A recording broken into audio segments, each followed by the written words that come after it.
Hello everyone, नमस्ते। म हुँ सजना। तपाईलाई मेरो च्यानलमा धेरै धेरै स्वागत छ। आज म ओमुराइस बनाउन गइरहेकी छु। चाहिने सामग्रीहरू: राइस 450 ग्राम, चिकन 250 ग्राम, ओनियन 150 ग्राम, मशरूम 100 ग्राम, क्याप्सिकम 100 ग्राम, थोरै ओइल, केचप, नुन र ब्ल्याक पेपर। हल्का तेल तातेपछि प्याजलाई भुट्ने।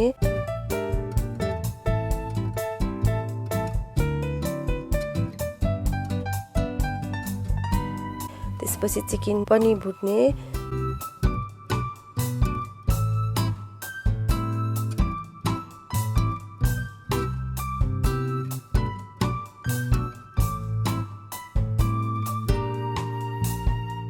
चिकन पाकेपछि क्याप्सिकम अनि मशरूमलाई पनि राखेर भुट्ने।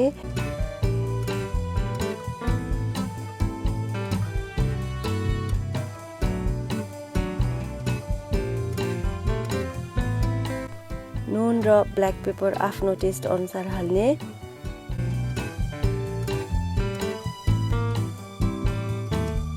पाकेपछि चाहिँ केचप पनि हालेर एकछिन चलाउनुहोस्।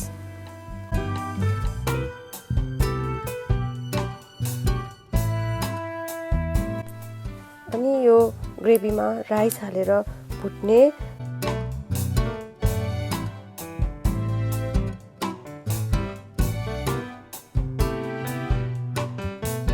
राइस हालेर भुटिसकेपछि अब चिकन फ्राइड राइस रेडी भयो। ओमुराइसको लागि अमलेट तयार पार्नुपर्ने हुनाले अब एकजनाको भागमा 2टा अन्डा युज गर्छु। अन्डामा ब्ल्याक पेपर हालेर मजाले राम्रोसँग फिट्ने। फ्राई प्यानमा तेल तताएर तातिएपछि यो अन्डालाई फ्राई गर्ने। अन्डालाई फ्राई प्यानमा हालेपछि 2 सेकेन्ड जति चलाउनुहोस्।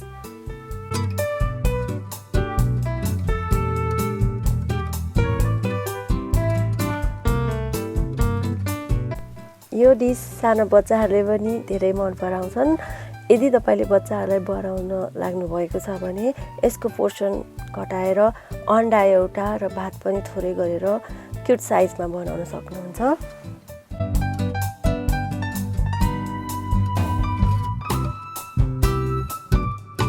अन्डा हाफ पाकेपछि ग्यास अफ गर्ने।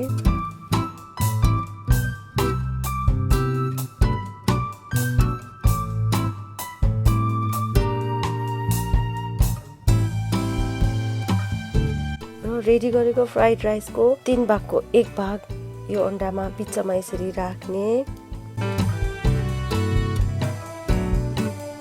आज मैले मशरूम र क्याप्सिकम युज गरेको छु।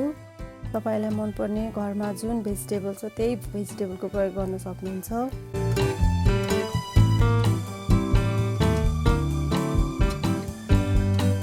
राइस भएकोतिर अन्डाको छेउछेउलाई यसरी पल्टाएर छोप्ने।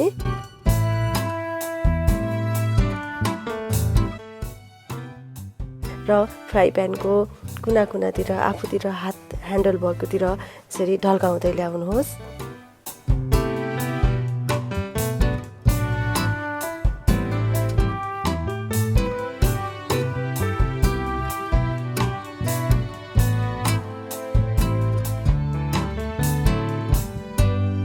त्यसपछि रेडी गरेको प्लेटमा यसरी उल्टो पारेर ठ्याक्क बनाउने।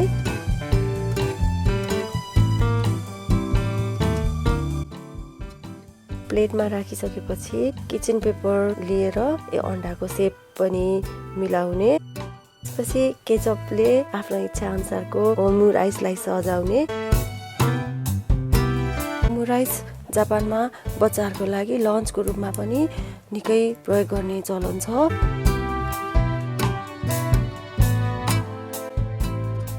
भिडियो हेरिदिनु भएकोमा धेरै धेरै धन्यवाद। See you in my next video.